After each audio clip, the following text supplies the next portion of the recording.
Parece que eu tinha deixado ela para outra semana. Era para semana que vem, dia 23, professor. 15 dias mesmo. Pois é, professor. Você deu 15 dias, professor. Eu dei esse mole aí para vocês, né? Não Deu acredito, essa não. colher de chá aí. Foi mesmo? Professor, ajuda aí, professor. Não, se eu falei, tá gravado, né? Então, vamos... Tá valendo. Então tá, mas de qualquer maneira tem mais um conteúdo de agora, né? Então, esse da semana agora vamos entregar na semana seguinte, então, tá? É mais fácil instalações elétricas que instalações hidráulicas. Mas... Então, É mais fácil, professor, instalações elétricas? Projetar tecnicamente correto, os dois têm o mesmo grau de dificuldade, mas porque eu vou dar umas dicas aqui para a gente poder fazer um orçamento, né? Nós não vamos fazer um projeto aí de instalações elétricas, mas é mais prático, sim, porque para a nossa atividade vai ser mais fácil do que a hidráulica, tá? A hidráulica você tem mais itens para olhar e tal, então é mais... então, porque a parte que é um pouco mais difícil, que eu acho, na minha opinião, é a parte lá do esgoto, né?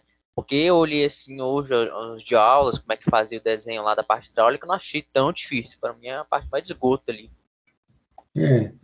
Assim, esse conjunto, né? Hidrossanitário, né? Que é hidráulica, água fria, esgoto e águas pluviais, né? O conjunto torna-se mais difícil que instalações elétricas, tá? Mas vamos lá. Mas não desanima não, que é isso mesmo. Então, o que a gente vai apresentar hoje fica para daqui a 15 dias, então, tá? Que é mais simples, tá ok? Combinado assim?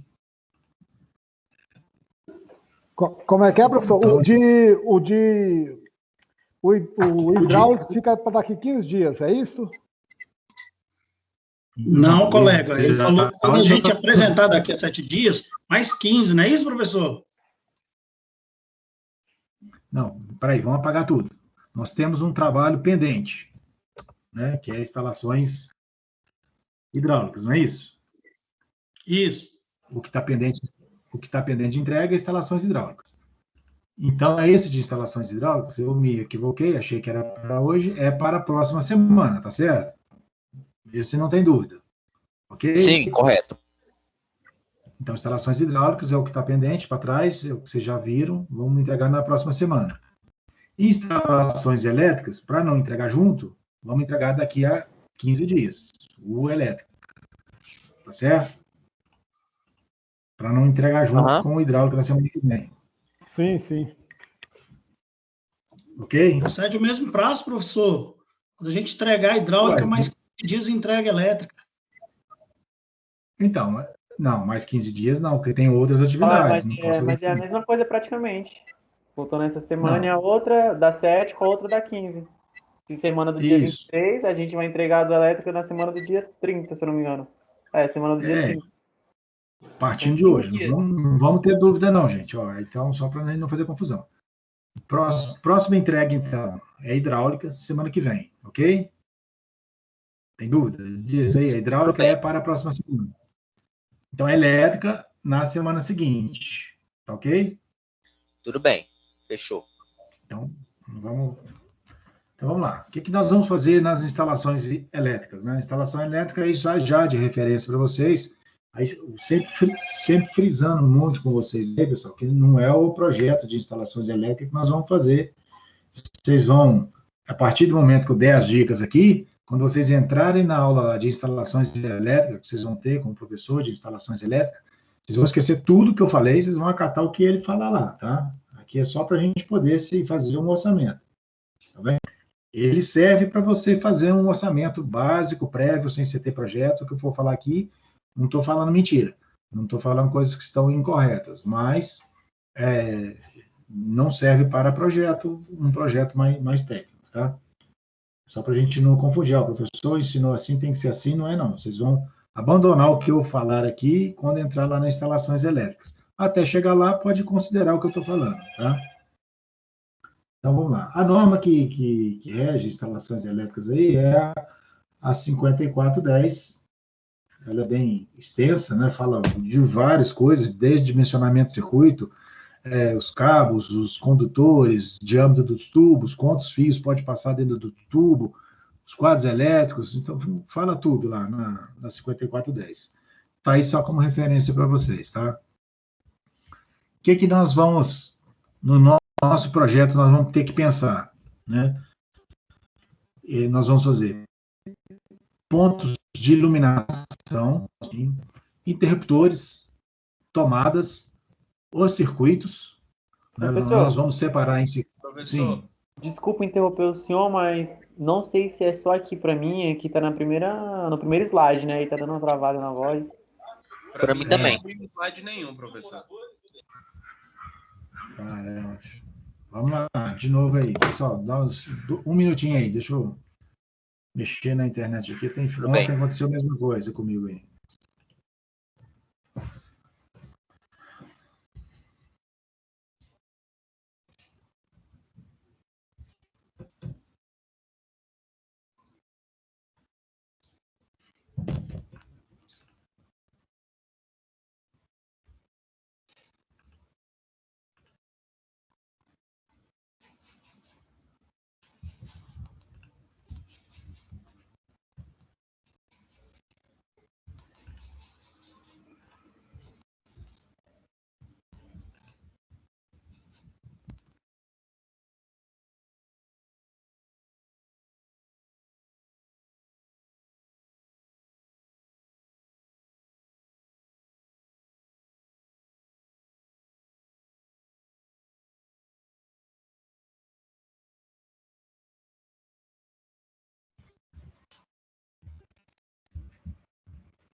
Bom, professor, pessoal, estou de volta aqui, vamos tentar aí ver se dá certo aí,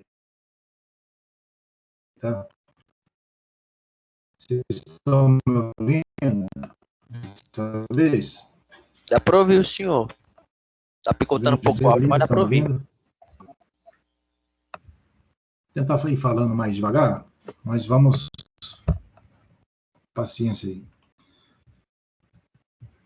Mais uma semana e pouca, minha internet está regularizada aqui. O pessoal está fazendo um trabalho aqui no prédio, então estou com dificuldade, mas é para melhorar. Vamos ver se dá certo aqui.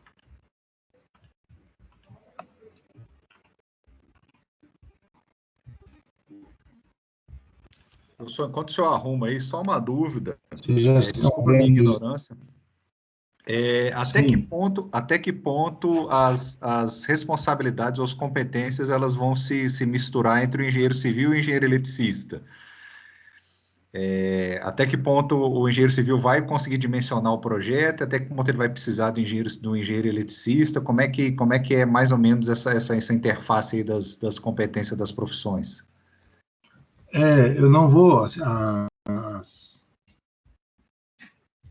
A divisão, na parte de execução, em obras prediais, por exemplo, a gente tem a competência de executar, o engenheiro civil tem toda a competência de fazer a execução.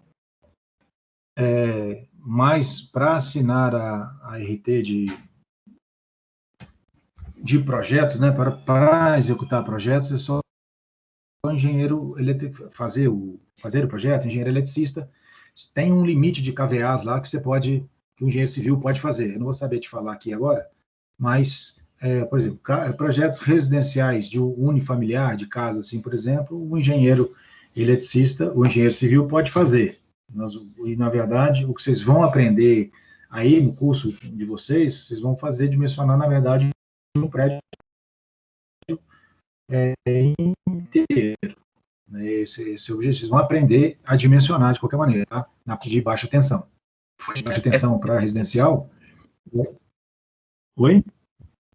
Professor, são 75 kVA 70... a RT do engenheiro.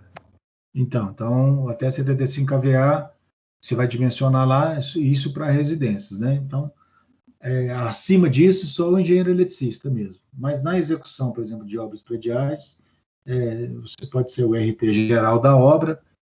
A SEB, aqui especificamente, nas grandes cidades, ela exige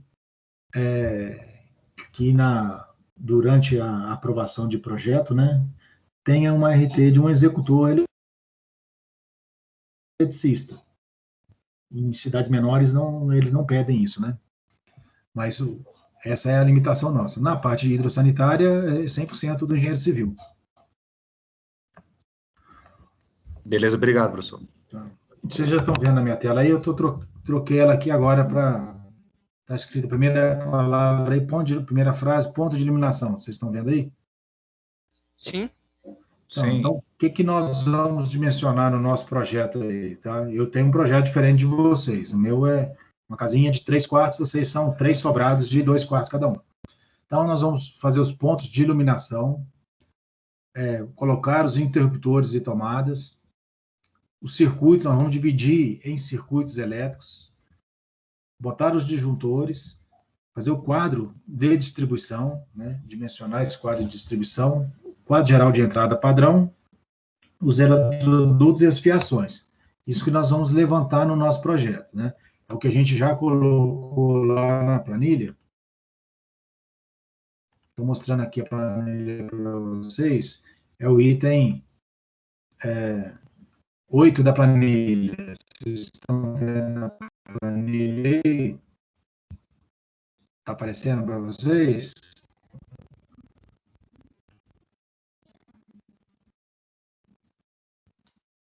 Sim.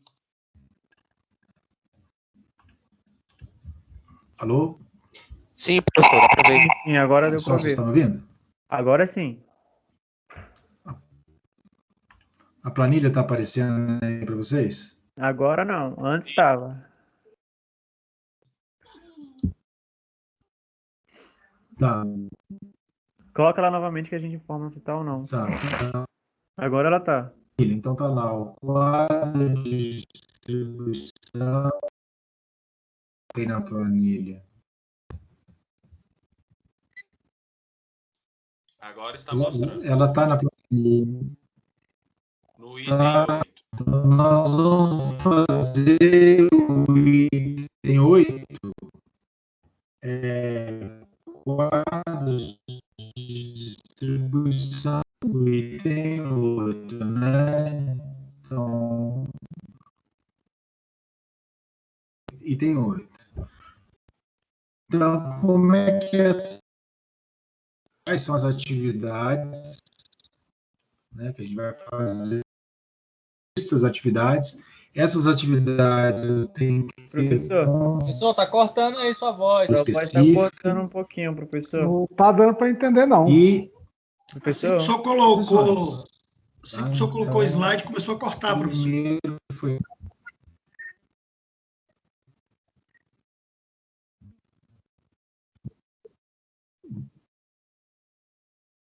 Espera aí, então vamos tentar mais um minuto. Só um minuto, pessoal. Dá um minutinho, mais uma vez mexer na minha internet aqui.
Pessoal, estou aí de novo aí, vamos mais uma tentativa aí. Como é que tá o som aí dessa vez? O princípio tá ok, professor. Perfeito, professor. Então vamos tentar aqui. Então eu vou mostrando para vocês a planilha. Vocês estão vendo a planilha? Ah, não, eu nem compartilhei ainda. Perdão, vou compartilhar aqui.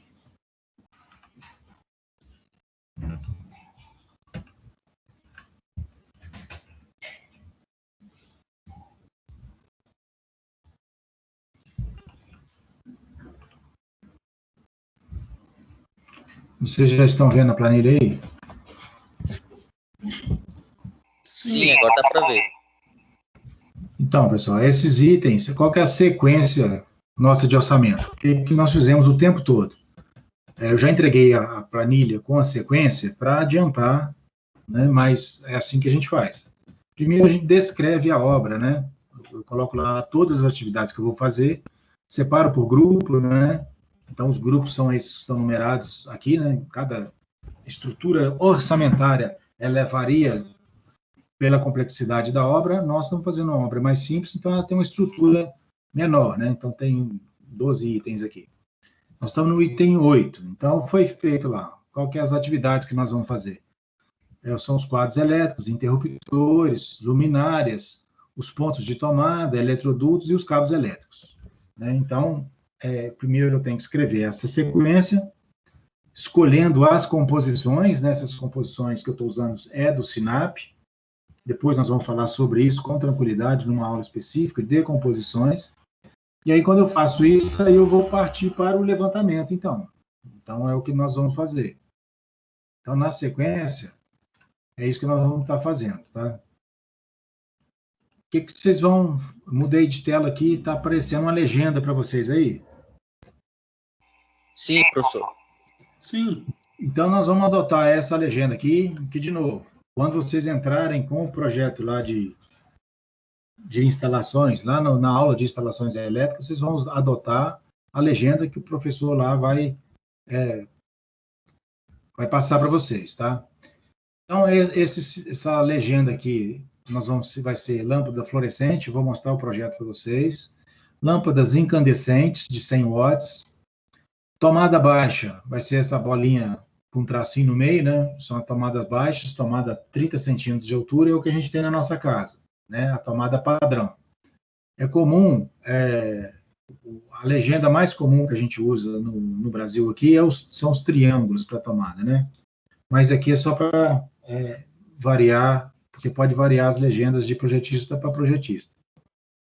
Tomada média de 1,30 de altura, né? Que essas tomadas médias para televisão, tomada para aparelho celular, essas tomadas que estão na altura da mão da gente quando a gente está em pé, né? Então, 1,30 m de altura. Tomadas altas, com 2 metros de altura.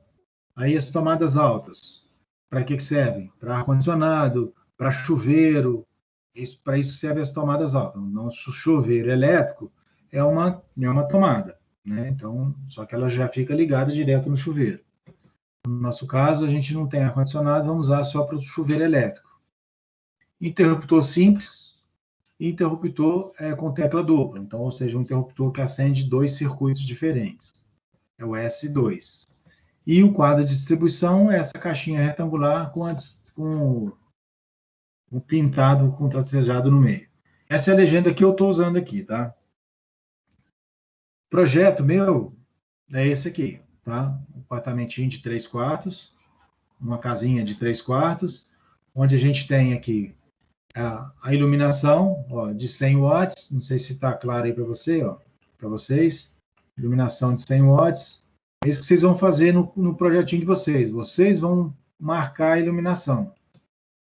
Então, no meu caso aqui, eu botei iluminação de 100 watts em todos os lugares, e na minha cozinha, eu coloquei uma luminária fluorescente de 2 vezes 40 watts. Vocês vão fazer essa distribuição aí no projeto de vocês. Então, vocês têm 2 quartos, lá em cima, 2 quartos, um corredorzinho, um banheiro. Desce, tem a escada, que pode pôr uma arandelazinha, né, uma uma luminária para iluminar a escada, tem a sala, a copa-cozinha, e tem o lavabo, né? Aí pode pôr, e tem uma varandinha do lado de fora, no caso de vocês, e uma área de serviço onde está o tanque. Então, esses são os pontos de iluminação que vocês vão colocar, tá? Então, vocês vão fazer essa seção. As tomadas, essas aqui são as minhas tomadas baixas, ó. Estão iluminando aqui para vocês. Então, basicamente, no orçamento, a gente vai contar quantas tomadas tem. Aí na sequência aqui, nós vamos explicar como é que vocês vão distribuir as tomadas. Então, aqui estão minhas tomadas baixas. Enfim, tomada baixa. Interruptor simples.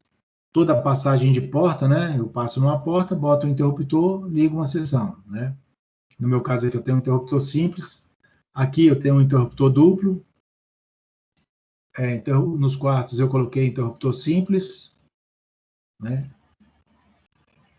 Então, e tomada para o banheiro aqui, uma tomada alta para o chuveiro. Estou iluminando ela aqui para o chuveiro. Então, nós vamos explicar cada um desses itens aqui nos slides subsequentes aí. Então, vocês vão pegar o desenho de vocês e vocês vão fazer esse projeto de instalações lá, tá? Bom, definições básicas para distribuição de tomadas. Então, como é que nós vamos distribuir as nossas tomadas? Isso aí é um item lá da norma, tá, gente? Quantas tomadas que nós vamos ter? Então, eu pego o perímetro do ambiente. Então, eu vou pegar lá um quarto, né? No meu caso aqui, do meu exemplo, eu tenho um quarto de 4,10 por 3 metros. Então, qual que é o meu perímetro?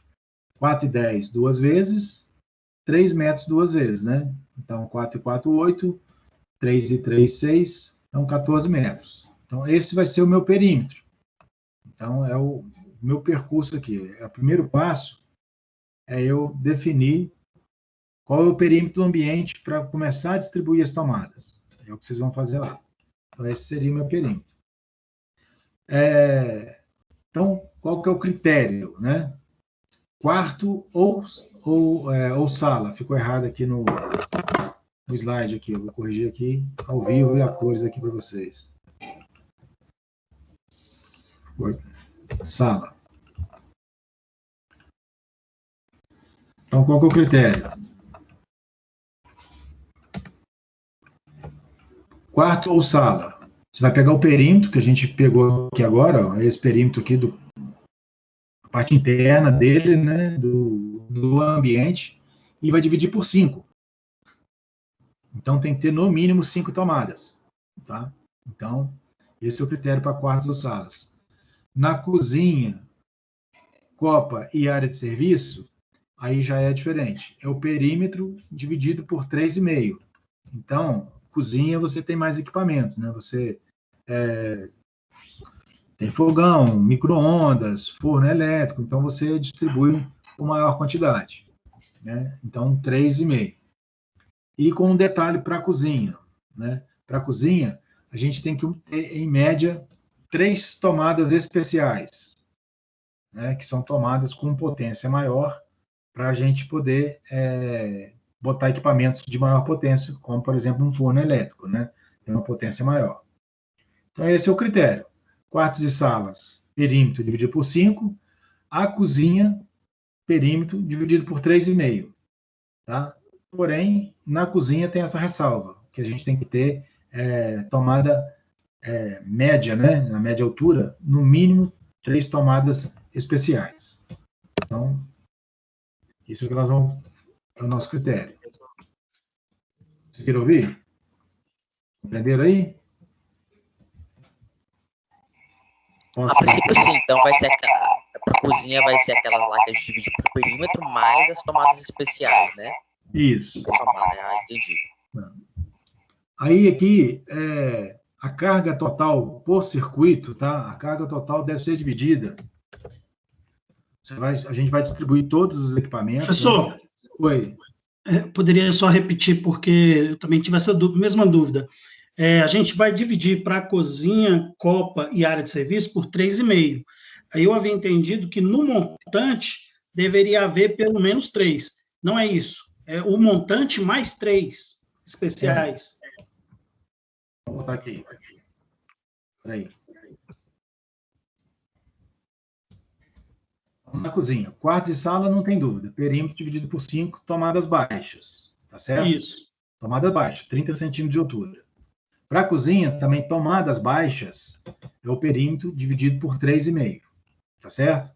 Tá certo. Eu vou pegar o perímetro e 3,5, vou ver quantas tomadas vai dar, vou dividir e botar como tomada baixa. Tomada média, altura, tá? Eu tenho que ter no mínimo 3 tomadas especiais. Ah, perfeito, professor. Vai ficar na altura da banca, por exemplo. Entendeu? Então, é independente do cálculo anterior, vai ter que ter 3 especiais. Perfeito. Tá? O perímetro dividido por 3,5, tomadas baixas. Tá? Vai ficar 30 centímetros de altura. Vai ficar 1,20 m de altura, essas tomadas especiais. Ok? Ok, professor. Beleza. Então, Professor, Oi. em relação às tomadas especiais, as áreas de serviço também não precisaria, as 3 primeiras? No caso, como a gente fez uma área de serviço, eu não lembro se na área de serviço tem espaço para máquina de lavar. Agora a gente vai ter que olhar o desenho lá, a gente olha na sequência aqui, ver se tem, vamos olhar de uma vez então. Se tiver espaço para máquina de lavar, aí eu tenho que pôr pelo menos uma para máquina de lavar, né? Professor, aqui. Não há espaço lá para colocar, pelo menos não debaixo de um abrigo, uma máquina de lavar. Então, eu estou abrindo aqui o projeto aqui, porque eu não lembro de cabeça. A parte de baixo está aqui. Não tem espaço para máquina de lavar. Aqui só teria espaço se eu invertesse a porta aqui, né? Alguma coisa assim. Mas se quiser, na verdade, assim, a gente está falando do mínimo, né? Sempre do mínimo. O que é o correto, como é que a gente dimensiona hoje aqui nos nossos empreendimentos? A gente faz um projeto, tá? E o projeto a gente monta um layout de arquitetura, layout de imobiliário. E em cima do layout de imobiliário, a gente vai e distribui todas as tomadas. Eu vou lá, coloco bancada, eu boto para o chuveiro, para barbeador, boto para televisão. Aí se o mobiliário tiver algum abajur, eu coloco para abajur. A gente coloca para todo o mobiliário e confere se está atendendo a norma. Comumente passa do além da norma, né? Tem a mais do que a norma. Quando a gente segue o layout de arquitetura com o mobiliário. Eu não fiz o mobiliário para passar para vocês, né? Então, eu estou fazendo pelo mínimo da norma. Então, o mínimo da norma mais o bom senso, é claro que sempre vai dar uma tomada a mais do que a norma, né? No caso aqui, na nossa área de serviço, se vocês entenderem que precisa colocar uma máquina de lavar aqui, não, eu vou trocar o tanque de lugar, eu vou deixar pelo menos uma previsão. Aí teria que trocar essa porta aqui por uma porta de correr por dentro da cozinha aqui, por exemplo, para poder botar uma máquina de lavar. Não vai estar errado, tá? Não vou fazer esse tipo de avaliação com vocês aqui. Tudo bem? Podemos seguir assim? Tranquilo. A gente tem que ter o mínimo. Então, nós estamos partindo de um orçamento onde a gente não tem projetos, então nós estamos criando a nossa situação aqui, tá? E, de novo, ressaltando aí para vocês, eu não estou dando aula de instalações elétricas, tá? Então, vamos lá. Então, o que a gente vai ter no nosso projeto? As iluminações e as tomadas. Iluminação e tomada é o que consome. Então, a gente vai botar lá as tomadas, nós vamos somar todas as tomadas, todas as iluminações, e vamos pegar a carga. Então, a carga total que der, ela deve ser dividida de modo a constituir os circuitos. Nós vamos dividir em circuitos. Tá? Então, deu 4.000 watts.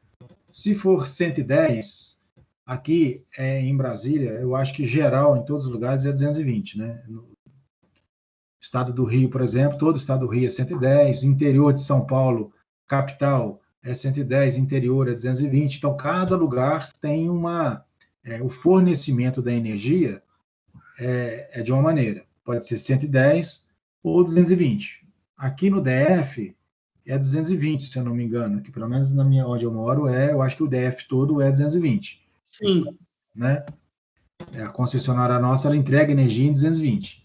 Então, está aqui a dica para os dois, tá? A carga total deve ser dividida por 1.200 watts, no caso, se for entregue a energia 110, No nosso caso aqui, ela já é entregue em 220, então a gente vai dividir por 2.200 watts. Então, vai somar lá todos os pontos de energias e dividir por 2.200 watts, tá?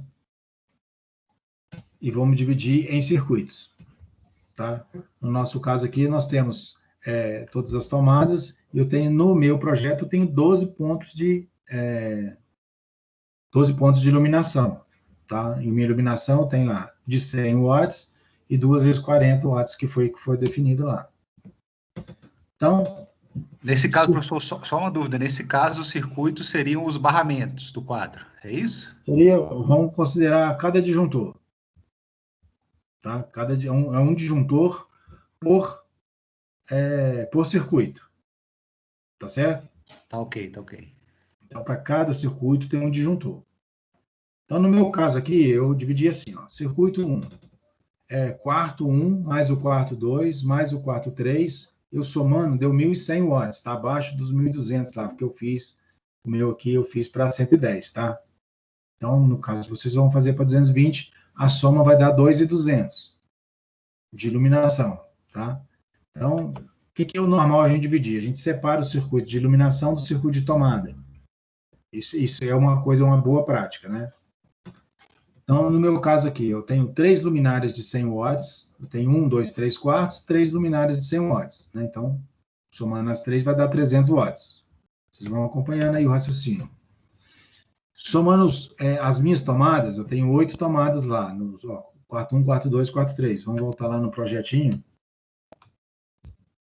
Voltar aqui no projeto para a gente ver. Ó.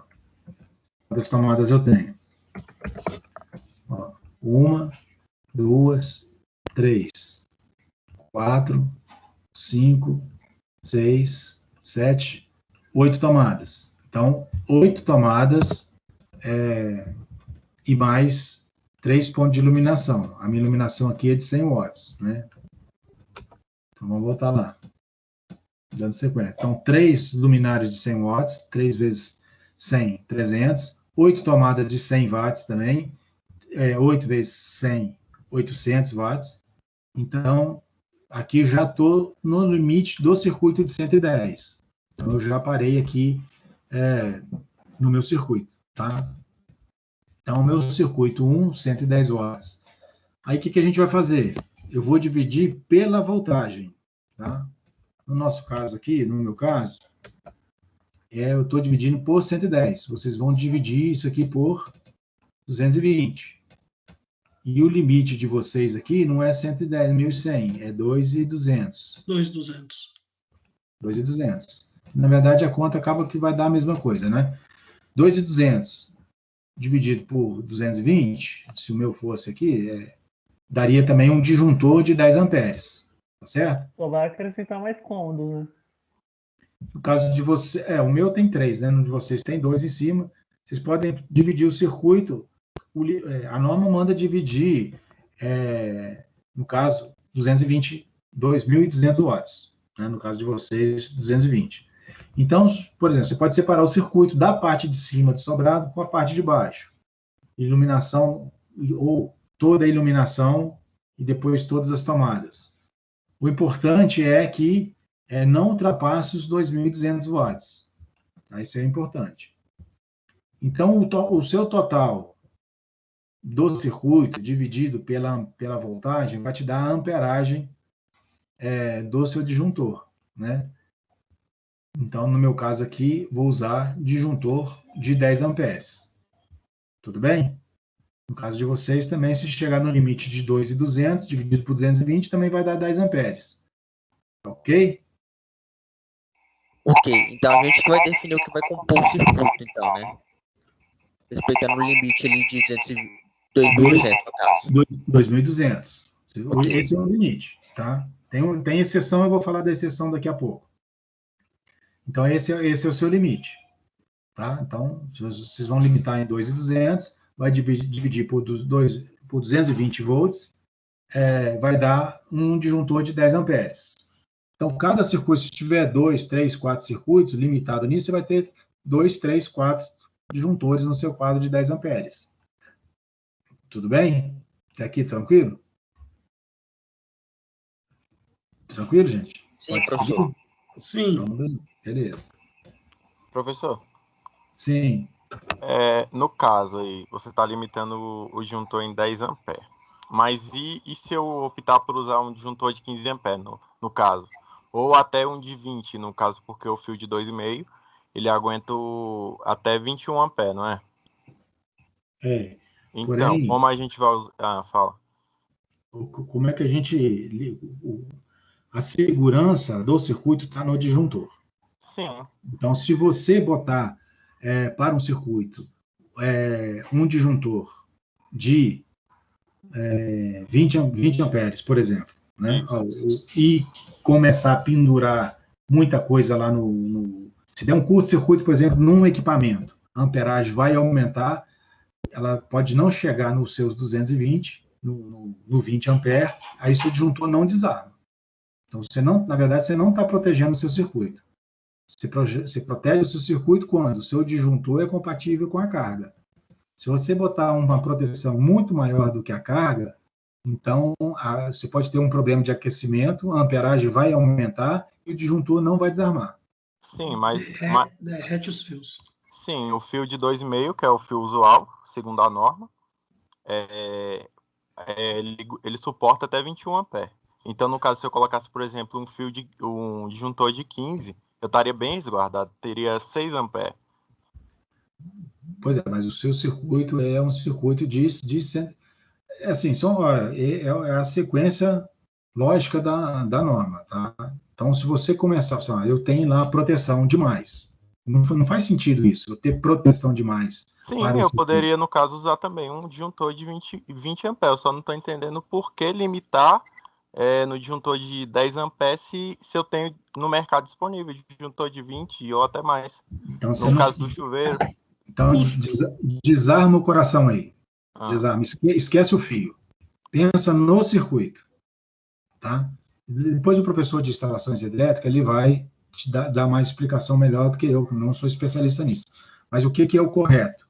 Se você tem um circuito que ele está, o limite dele você tem lá, você calculou, ele deu para 10 amperes, se você pegar um disjuntor e botar de 20 amperes, na verdade você não está protegendo aquele circuito. Porque você trocou um fio você não está protegendo, você está super protegendo. Né? Então, você faz parte do raciocínio, não, eu posso pendurar muita coisa aí que até 20 amperes ele aguenta. Mas o fio não vai suportar. O fio vai esquentar e até derreter. Então esse aqui é o problema. Entendeu? Então, disjuntor de mais, disjuntor de menos é prejudicial. Os disjuntores eles vão variar, de 10, ele passa para 15 amperes, 10, eu acho que não é 10, é 10, 16, vai para 20, tem as proteções dele. Então, eu tenho que proteger, tem o meu limite de proteção ali. Se eu calcular lá, eu preciso de um disjuntor de 20 amperes e botar um de 15, por exemplo, um de 16 amperes, aí ele vai desarmar o tempo todo, vai aquecer e vai desarmar. E se eu botar um muito maior, na verdade, eu posso estar aquecendo o fio, sobrecarregando, às vezes um equipamento está em curto, por exemplo, ele vai aquecer, aí a amperagem vai aumentar e o seu disjuntor não desarma, porque ele está aguentando, mas aí o seu circuito não está protegido. Então, vamos deixar essas minúcias aí para a aula lá de instalações elétricas, tá? Mas o foco nosso aqui é o orçamento. Beleza? Só uma curiosidade do lado... Cleiton pode confirmar se eu estiver errado. Só para complementar o que o senhor está falando, grande parte da natureza dos nossos incêndios aqui no Distrito Federal são de origem elétrica grande parte por conta disso. Colocam um disjuntor que é acima da capacidade do circuito. Sim. Fica desarmando o tempo todo, aí sobrecarrega, superaquece e aí acontece o incêndio. Então, o disjuntor aguenta demais, na verdade, não é isso? Ele está lá, exatamente, já está suportando, está superaquecendo. Pode falar, aqui.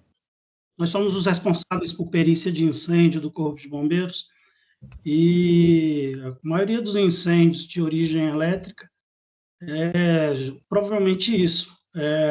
A pessoa ou subdimensionou a instalação elétrica ou colocou um disjuntor que é incompatível com o que o senhor acabou de mostrar aí para a gente, o cálculo. Colocou um disjuntor que traria uma proteção muito maior, só que em compensação a fiação esquenta e derrete. E um outro ponto que eu estou vendo aí para a resposta do colega também é a questão de custo, né, professor? Aí você vai colocar uma fiação mais robusta, isso aumenta também o valor da obra. Justamente. E aqui, quando o orçamentista, a filosofia do orçamentista faz seguir o projeto, né? Mas aí vamos dizer, deram a missão para o orçamentista de fazer, só não tem projeto, você tem que estimar. Então o orçamentista vai botar tecnicamente o menor custo que ele pode pôr, né? Quando tem um projeto, ele segue exatamente o projeto lá, ele não altera nada. Ele só pode falar assim, ó, aqui está certo, está errado, dentro da experiência dele, ele segue o projeto. Mas quando nós não temos projeto e nós estamos estimando, eu não vou superestimar, eu vou estimar dentro da técnica o limite inferior, porque o orçamento tem que ser o mais econômico possível. Essa é a regra do orçamentista. A gente nunca orça aquilo que não está no projeto, né? Mas quando dá a missão da gente orçar sem projeto, a gente tem que estimar, mas eu não posso superestimar. Vamos vencer essa etapa aqui dessa questão dos disjuntores aqui. Tá? Então, o que nós fechamos aqui agora? No meu circuito 1 aqui. O circuito 1 eu tenho meus 3/4, eu fui lá, somei as luminárias, tinha 3 luminárias, cada uma de 100 vezes 3, 300 watts. Contei as tomadas, 8 tomadas, vezes 100, 800 watts. Então, no meu caso, 110 dividido 1.100 watts, né, que é a soma de 300 mais 800, dá 1.100. Dividido por 110, deu um disjuntor de 10 amperes. Beleza. Então, meu circuito 1, eu já tenho aqui um disjuntor de 10 amperes. Estou montando meu quadro agora, tá? Vamos lá para o próximo circuito. Aí eu vou entrar na exceção, tá? Chuveiro, a gente dedica um de um disjuntor para cada chuveiro da nossa classe. Se eu tiver 10 chuveiros, vou ter 10 disjuntores. Ou então vou montar um circuito poderoso para atender aquela bateria de chuveiros lá. Então, chuveiro, ar-condicionado, torneira elétrica, a gente dedica um disjuntor para cada equipamento desse, porque a potência dele é muito alta, né? Então, o meu chuveiro aqui eu escolhi, tem vários, né, de várias potências. Eu, no meu caso aqui, escolhi meu circuito 2. Meu circuito 2, estou botando um chuveiro de 5.500 watts. Eu acho que vocês podem adotar o mesmo critério aí. Então, é uma tomada dedicada para ela, né? Tomada não quer dizer que é tomada de 3 pinos lá, não, tá, gente? É um ponto de energia, a gente considera que é uma tomada. Então, 5.500 watts dividido por 110, no meu caso aqui, deu 50 amperes. Se vocês dividirem por 220, que é o caso daqui de DF, vai dar um disjuntor de 25 amperes. Concorda? Concorda aí, gente? Sim. Tranquilo? Professor? Então, oi. Só uma dúvida. Para cada chuveiro vai ser um disjuntor ou para todos os chuveiros vai um disjuntor só? Como funciona? Então, veja bem aqui como é que o certo, né, o melhor é você dedicar para cada equipamento de alta potência, que é o caso do chuveiro, um circuito dedicado. Então, para cada chuveiro vai um circuito, né? Se tiver ar-condicionado, para cada ar-condicionado vai um circuito. Então, no nosso caso, mas no caso de vocês também é um chuveiro só, né? É um chuveiro e tem um lavabo. Lá no lavabo não tem chuveiro. Tá ok? Não, beleza, era só uma dúvida mesmo. Valeu, obrigado. O ideal é um circuito por chuveiro, porque você vê que ele dá um disjuntor muito grande, né? Ó, 25 amperes, no caso de vocês aí. No meu caso, eu dividi por 110, deu um de 50 amperes. Então, o meu disjuntor, no meu circuito 1, um disjuntor de 10. No circuito 2, já estou com um disjuntor, no meu caso aqui, de 50. No de vocês vai dar um de 25. Beleza. Professor, tem uma pergunta com relação à tomada. Aguarda? Pode falar. É porque a gente verifica também nos incêndios que as tomadas que são utilizadas para ligar a fiação do chuveiro ao circuito nem sempre estão bem dimensionadas. Então, se o senhor O senhor poderia dizer qual seria a melhor tomada para fazer esse tipo de ligação? Para ligar os chuveiros, você tem aqueles conectores de louça que você conecta já o fio direto na fiação do chuveiro, né? Você não faz a tomadinha de parede. Esse é o tradicional, né? Você tem os conectores de louça, de cerâmica, né? Que você conecta o fio do condutor e ali ela tem a amperagem. Aí você tem que conferir a amperagem que é do seu chuveiro, com as amperes que ele aguenta, com aquela tomadinha lá. Normalmente a fio do chuveiro também é um fio mais grosso, nós vamos falar disso mais à frente. Tá? É uma fiação reforçada, 4 milímetros? De 6 milímetros. 6 milímetros, perdão. 6, 10 milímetros. Exatamente isso, porque nas edificações multifamiliares a gente vê que há essa preocupação, justamente a tomada que o senhor citou aí, mas nas residências unifamiliares parece que ou o engenheiro civil não se atém a esse detalhe, ou comete mesmo essa gafe e acaba colocando uma tomada de 20 amperes, que é incompatível com esse tipo de circuito. Ou às vezes não tem engenheiro, né? Às vezes o cara foi lá e mandou fazer, foi feito na... Verdade, foi só um técnico. Feito na curiosidade, né? Tem muitos técnicos bons também, né, que sabem fazer, mas às vezes vai na curiosidade e, isso aí aguenta, e né, vai na opinião dos outros. Bom, então chegamos no circuito, vamos para o circuito 3 agora. No meu caso aqui, eu dividi da seguinte maneira, ó, sala, copa, cozinha e banheiro, por conta do layout da minha casa, né? Então, eu fiz a sala, copa, cozinha e banheiro. Então, vamos voltar lá para a gente ver o que tem lá, ó. Só para a gente não lembrar. Aqui, ó. Vamos voltar aqui na casinha. Para a gente lembrar o que tem. Na minha sala, copa, cozinha e banheiro. Eu estou fazendo esse lado de baixo da casa um circuito único aqui. Então, eu tenho aqui de iluminação. Uma de 110, duas de 110, aliás, uma de 100, duas de 100 watts, 3 de 100 watts. Né? Mais uma de iluminação de 2 vezes 40 watts. Então, minha iluminação, eu tenho 3 de 100 e uma de 2 vezes 40, uma calha de 2 vezes 40.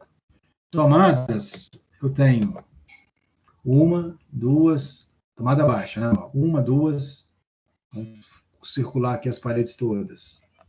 Tomada baixa, 2, 3, 4, 5 tomadas baixas.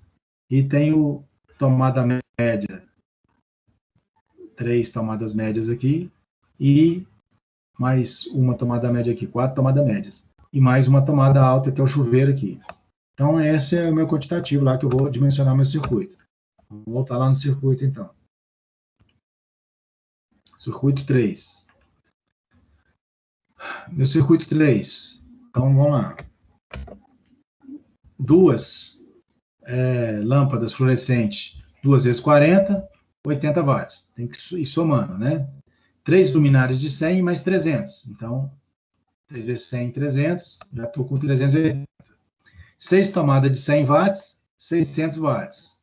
Então, já tinha 300, mais 600 dá 900, 980.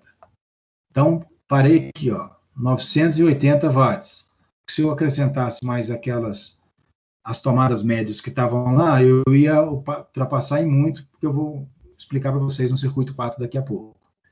Então, 980 dividido por 110 vai dar um disjuntor, seria de 8,9 amperes. Eu não tenho esse disjuntor aqui, de 8,9. Então, eu vou usar um de 10 amperes, que é o menor que tem. Mas no caso de vocês, 980 fica pouco para o circuito de 220. Eu posso ir a 2,200. Então, vocês vão mesmo critério. Vocês vão somando lá até chegar próximo de 2,200. Ok? E só que vocês vão dividir por 220. Tá? Vai dar, né, próximo disso aqui, vai dar sempre uma tomada de 10 amperes. Ok, gente? Beleza? Aí vamos para o circuito 4. Circuito 4, aí são as tomadas especiais, né? Lavadora, secadora, torradeira, micro-ondas, forno elétrico. Então, tem que botar lá na cozinha essas tomadas especiais, né? Então, o que eu estou colocando aqui, ó?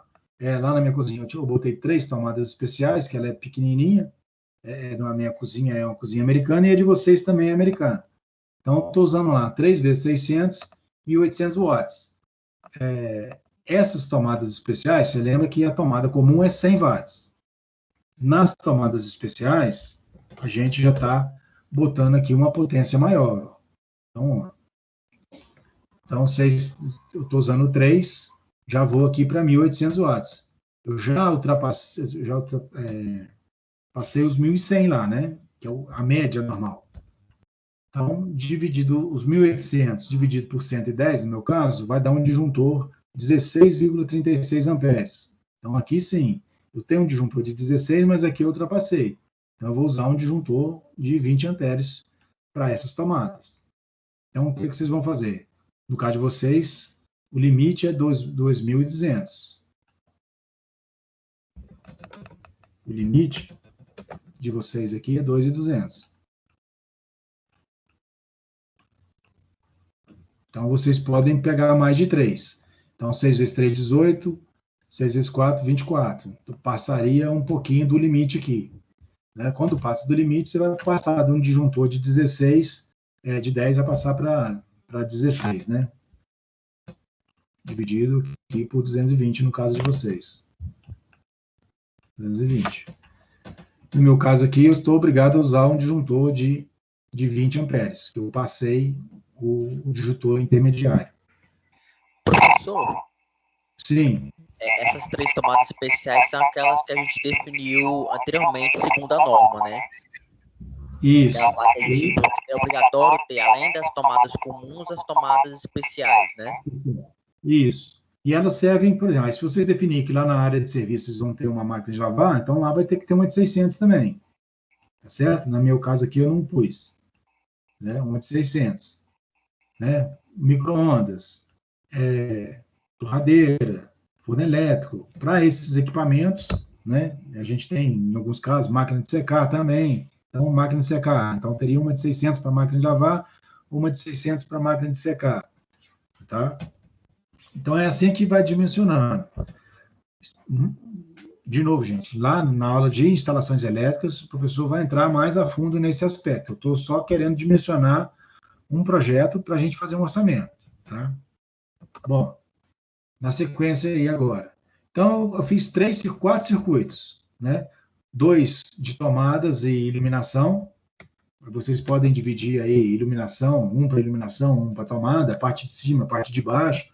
Pode começar a ter esse critério aí. Porque a gente tem que pensar também na manutenção, né? No caso de vocês é um sobrado, eu posso desligar a parte de cima para me dar uma manutenção na parte de cima e não desligo a parte de baixo. Vocês podem pensar nesse critério aí também. Então, no meu caso aqui, eu fiz circuito 1 e circuito 3 de 10 amperes. Meu circuito do chuveiro, eu estou com um de 50 amperes. O meu circuito 4 é um de 20 amperes. Tá? Então, esse é o meu quadro, no meu caso aqui, é um quadro que tem que caber, no mínimo, 4 circuitos. Então, os quadros a gente compra assim, ó, quadro para um circuito, para 2, para 4, para 10, para 15, para 20. Aí chega o ponto de a gente ter que mandar fabricar um quadro, porque eu tenho muitos disjuntores, né?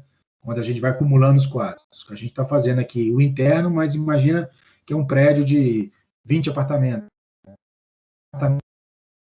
Quadro interno do apartamento, mas eu tenho os quadros que estão lá fora. Aquele quadro do apartamento vai ligar no corredor, que tem um outro quadro, que soma o quadro do andar, soma todos, que soma do prédio todo, vai ter um outro quadro que vai ligar. Então, são vários quadros. Aqui nós estamos num residencial, só para simplificar a nossa vista didática do orçamento, tá? Então, beleza. Então, a gente, no meu caso, 4 circuitos, de vocês pode estar em torno disso, 4 a 6 circuitos, não deve dar mais que isso. Tá? Bom. E, então, dimensionei meus quadros. Com relação ao quadro, está resolvido ali, não tá? Os circuitos. Tem alguma dúvida com relação a dividir os circuitos? Professor, então vai ser uma entrada para cada sobradinho ali? Uma entrada para cada sobradinho. Tá? Cada entrada com seus circuitos, né? Beleza. Tá? Então, você vai ter uma caixa dentro do sobradinho, tem uma caixa de disjuntores específica dele. Cada um vai ter o seu. Tá certo? Ok? Ok. Beleza. Agora a entrada, então eu tenho um quadro padrão de entrada, né? De distribuição. No meu caso aqui, eu escolhi um quadro para 8 disjuntores. Eu já tenho 4 definidos, mas pode ter expansão da casa, então já deixei um quadro que possa ocupar mais disjuntores. Vai ficar vazio, mas ocupa com 4, o resto fica vazio. Esse é o critério que eu adotei aqui. E a entrada de energia é conforme está mostrando o esquema aqui para vocês. Eu tenho um poste, eu vou fazer uma entrada de energia. Vamos considerar que as entradas de energia também, elas são isoladas. Vai ter um medidor de energia para cada sobrado daquele lá. Então, eu vou ter um padrão desse aqui para cada sobrado, individual. Tá? Então, o poste vai ligar 3 padrões. Tá? Aí é critério de concessionária, tá, gente? Pode ter individualizado para cada entrada, né? Botar o poste na entrada de cada sobradinho daquele lá, ou a concessionária pode falar assim, não, você vai montar no muro os 3 medidores. Então, faria uma entrada só e teria 3 medidores, um do lado do outro, como se fosse um prédio de apartamentos. Mas no nosso caso, nós vamos adotar que eu vou ter uma entrada de energia para cada sobrado, como se eles fossem completamente independentes. Então, beleza, eu já fiz meus disjuntores, um quadro e o quadro de distribuição de... Eu estou escolhendo um de 8, o de vocês também vai dar um de 8. Entre 4 e 6 circuitos vai dar um de 8. Então, usar eletrodutos de 3/4... Professor, no meu caso, sim. só uma dúvida sobre a entrada padrão, o geral, né? No caso, o disjuntor de lá, a gente usa qual? 50 amperes, 70, 60. Aí você fala dessa entrada padrão aqui. Isso. Ou o quadro, esse aqui, esse o vermelhinho é o quadro que a gente acabou de dimensionar. Não, sim, eu tô falando da primeira entrada padrão. Dessa aqui. Isso. Então, aqui vai ter que ter um disjuntor, né, que tem que ser maior do que aquele de 50 amperes. Sim. Para chegar nesse disjuntor, qual a gente colocaria? 50, 70, 60, 63? Isso é opção nossa ou tem um cálculo que chega até nele? Então, a concessionária, ela vai te dar uma entrada padrão da concessionária. Você já compra esse padrão aqui prontinho, né? Então, nós vamos, provavelmente, a um de 63, tá? Lá na nossa composição, vamos ver o que a gente usou na nossa composição aqui. Quadro de distribuição, interruptor, iluminação, ponto de tomada, eletroduto, cabo. Eu nem coloquei a entrada padrão aqui, ó. Mas eu acho que eu tinha colocado lá na frente, né?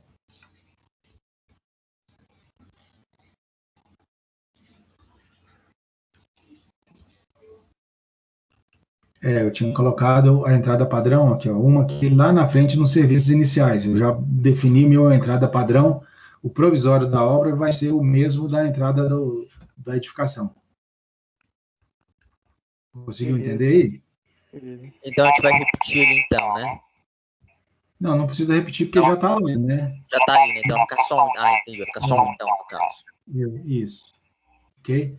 Então vamos lá. Então, agora qual que é o próximo passo aqui das nossas instalações? O circuito a gente já fez, aqui a gente já fez.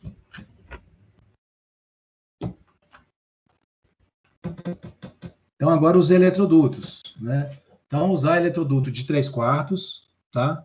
E usar um eletroduto para entrada de energia, né? Vamos voltar na casinha aqui, ó. Para essa entrada aqui, ó.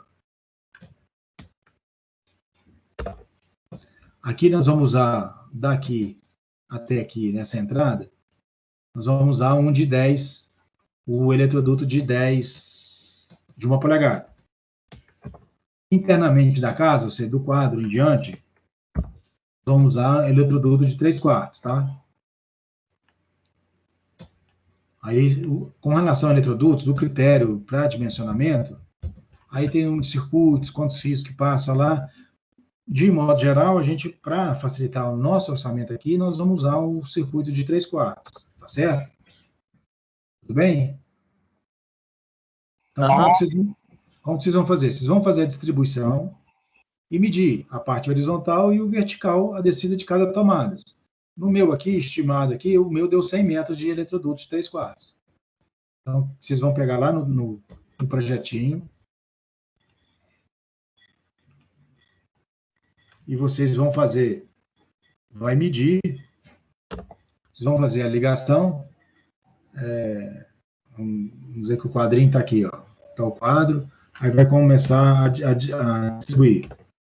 Então, vai passar um fio para cá, um eletroduto para cá, eletroduto para cá, eletroduto para cá, né, eletroduto para cá. Então, vai vir um eletroduto para cá. Ó, vocês vão fazer uma distribuição e depois ligando nas tomadas. Ó, iluminação, ligo na tomada, ligo na tomada, ligo na tomada e tem que ligar o interruptor. Então, vocês vão fazer essa ligação aí, o mais econômico que puder fazer, o menor caminho que vocês puderem. Tá? Então, ou seja, o que é essa ligação que eu estou fazendo? Eu fui na laje e desci na parede, tá certo? Então, é um horizontal mais um vertical. Fui na laje e desço lá na parede. Fui na laje e liguei aqui minha... Então, vocês vão fazer essa distribuição e estimar. Então, toda a parte interna, o amarelo e o vermelho aqui, vai ser eletroduto de 3/4. Lá do poste, né, que vai estar lá na rua, lá na entrada, lá está o poste, até chegar na minha caixinha, vai ser o eletroduto de 1 polegada. Ok? Aí vocês vão medir no projeto de vocês qual que é essa distância que está aí.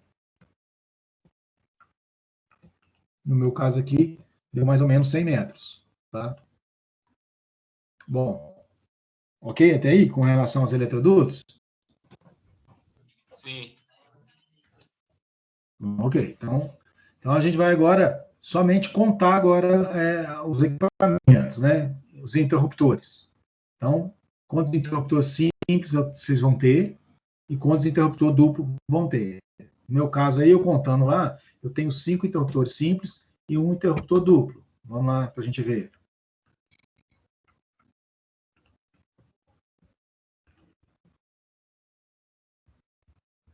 Ó, interruptores. Interruptor, ó, eu tenho um interruptor simples aqui, ó, vamos contar os simples, 2, 3, 4, 5 interruptor simples e tem um duplo aqui, ó. No meu caso aqui, botei um duplo lá. Vocês vão contar o de vocês e botar lá na planilha. Bom.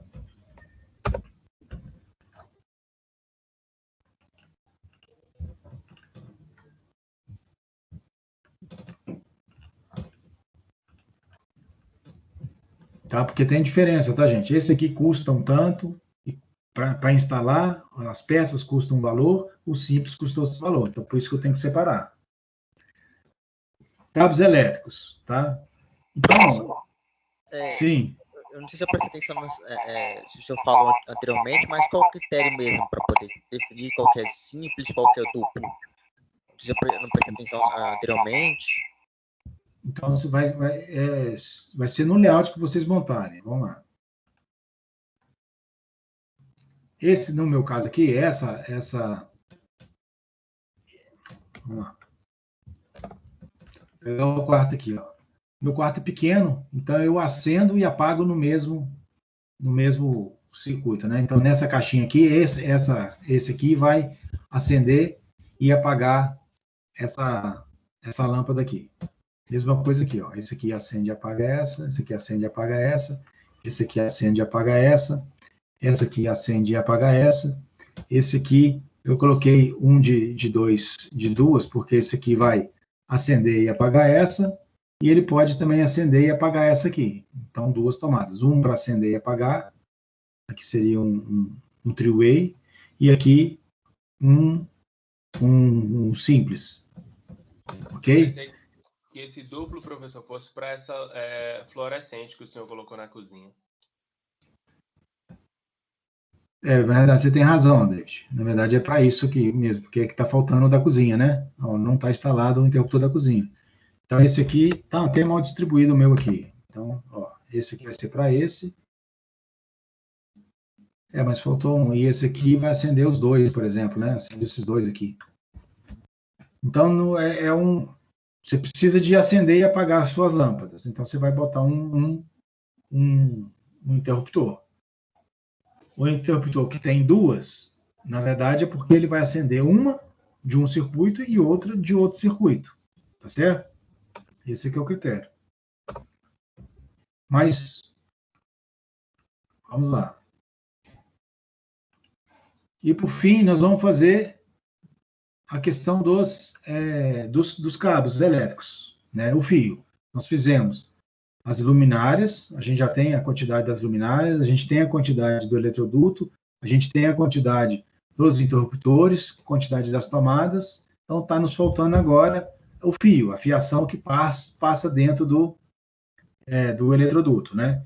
Então, gente, mais uma vez observando aqui para vocês, para a gente depois não falar que o professor está ensinando errado.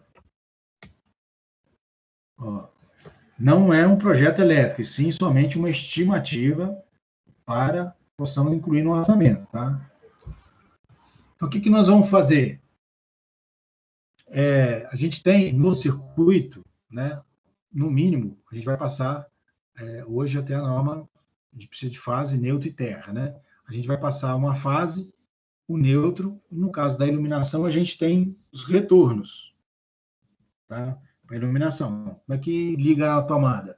Eu ligo uma fase no meu disjuntor, no meu interruptor, ligo na lâmpada e volto com um retorno no meu interruptor. Então, vai uma fase e volta um retorno. Então, a gente vai considerar para o nosso orçamento, tá, gente? Ó, a fase vai ser de 2,5. Aqui tem o de baixo é 2,4, mas é 2,5 também, tá, gente? Está escrito errado aqui.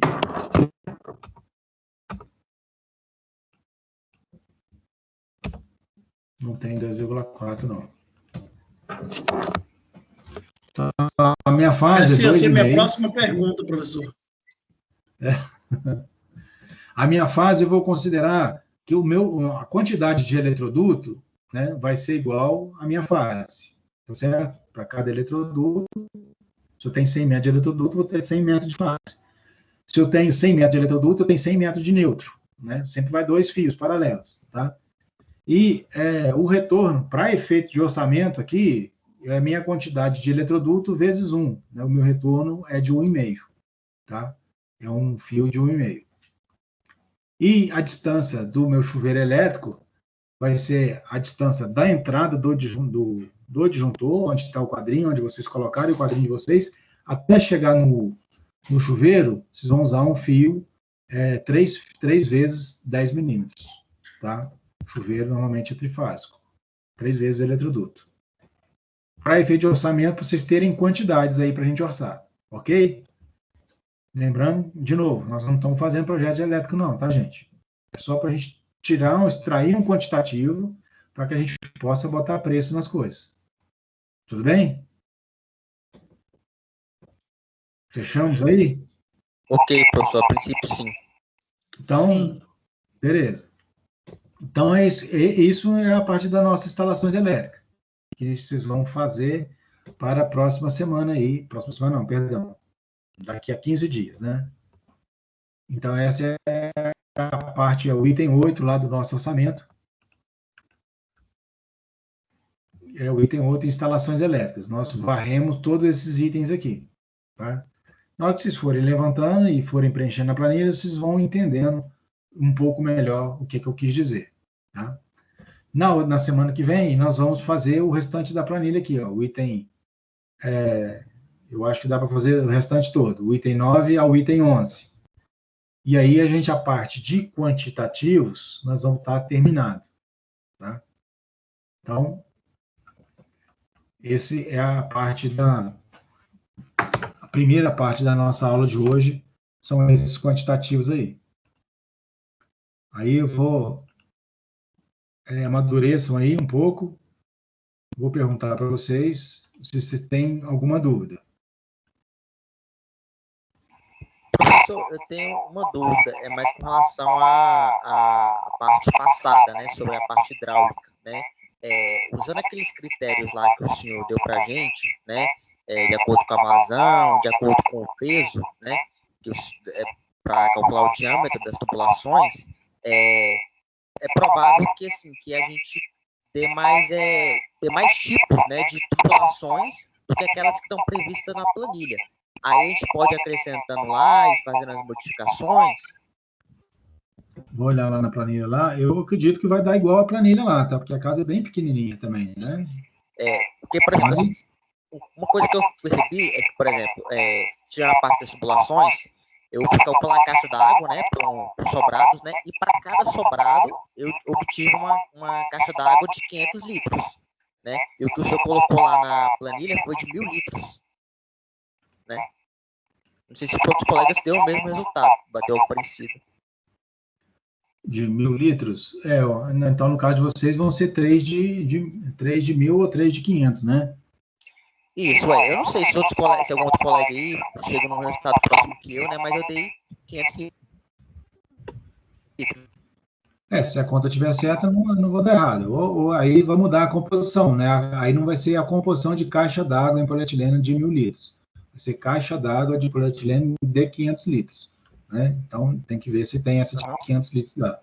Eu tenho que modificar lá, beleza. Que aí a composição muda, tá? Vai ter que trocar a composição. Depois, qual vai ser a nossa etapa? Uma das etapas é pegar lá na Sinap o código da composição. Que aí vai vir o código com o preço, o valor, o custo unitário daquela composição. Né? Essa vai ser a próxima etapa nossa. A gente vai entrar na parte de preço. Tá? Então, se mudar a composição, vai ter que buscar lá na Sinap outra composição que seja compatível. Mas pode mudar, obviamente. Nós temos mais de 5.000 composições lá na base da Sinap. Né? Certamente, tem composição para tudo lá. Ok. E quando não tem, a gente tem que criar as nossas composições. Se for o caso também, a gente deixa indicado lá as coisas que a gente alterar, no caso, né? Por exemplo, de pinta, por exemplo, né? A parte lá que a gente mudou, né? Por exemplo, o meu deu 500 litros, né? Aí eu vou lá e pinto de azul, só para poder deixar indicado pro senhor lá que a gente alterou, entendeu? Entendi. Não, pode alterar e a gente identifica lá que alterou e a gente vai buscar na composição uma composição adequada, tá? Vou explicar para vocês como é que busca as composições. Tá? Bom. João. Sim, pode falar. Pode falar, David. O professor tinha colocado, se não me falha a memória, que era para a gente considerar 200 litros por pessoa por dia, certo? Isso. No slide está 150, né? No slide. Está escrito quanto no slide? Está 150 no slide. 150 litros. Tá. 150 vezes 4 vezes 2. Chegamos a 1.200 litros. Correto. 1.200. Pois é. Aí você multiplica por 2 quintos, né? E aí vai dar 480 litros. Exatamente. E não pode tem ser 3 casas, né? 3 casas, João. 3 caixas.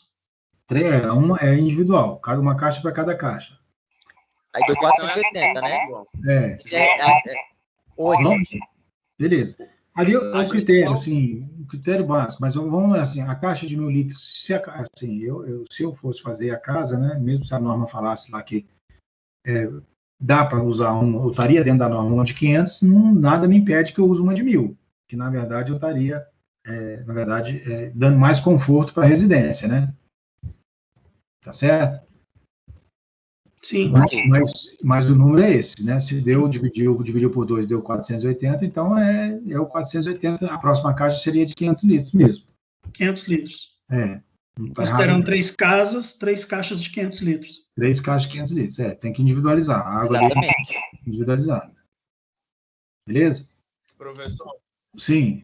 Professor, eu queria tirar uma dúvida. Quanto ao que está no slide é o seguinte. Pode falar, David. Pode falar aí depois. É porque, professor, quando o senhor coloca lá que 2/5 tem que ir para o reservatório superior, mas a gente só pode dividir entre superior e inferior se a gente for executar o inferior. Então, se a gente não for executar um reservatório inferior, não tem por que a gente subtrair esses 2/5, certo? Certo, não tem porquê.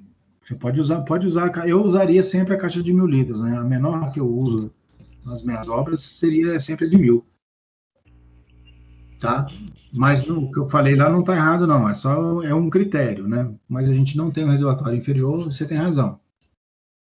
Tá? Ah, sim, não. Beleza, então. Entendi. Pessoal, vou reservar um tempo.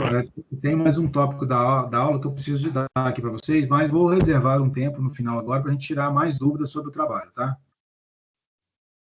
Eu preciso de dar um... Ok, professor. Então, o que nós vamos falar? Nós vamos falar agora sobre o BDI. Tá? O BDI a gente já viu nas outras aulas. Opa. Peraí. Deixa eu compartilhar aqui que está sem compartilhar.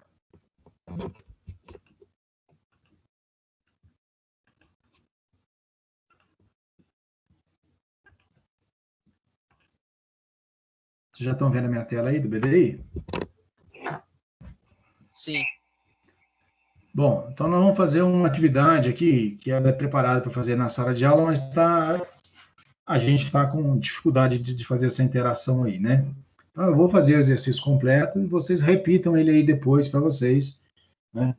E o que é o BDI, gente? Então a gente vem falando, o BDI é a hora que a gente compõe o nosso preço de venda, né? O BDI, o B é o bônus, que é o meu lucro, e o D é despesas indiretas, né? Tudo aquilo que está fora lá da obra, né? O que nós estamos fazendo hoje na nossa planilha lá? Nós estamos levantando quantidades, e vamos botar preço, nós estamos fazendo custo direto, né? O que vai incidir na obra. O BDI é o que está fora, eu tenho que compor aqueles gastos que eu tenho que não tem a ver com a obra, tá?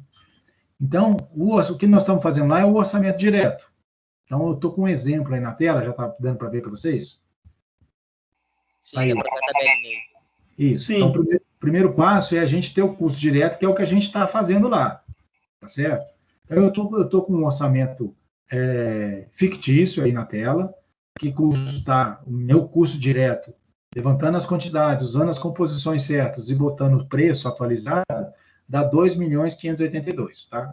É isso que vocês vão conseguir chegar lá no orçamento de vocês. Vai chegar num valor de custo direto. Aquilo que está aplicado lá na obra, o canteiro de obra, os serviços preliminares e a execução do passo a passo da obra. Então, o primeiro passo é chegar naquele custo direto lá.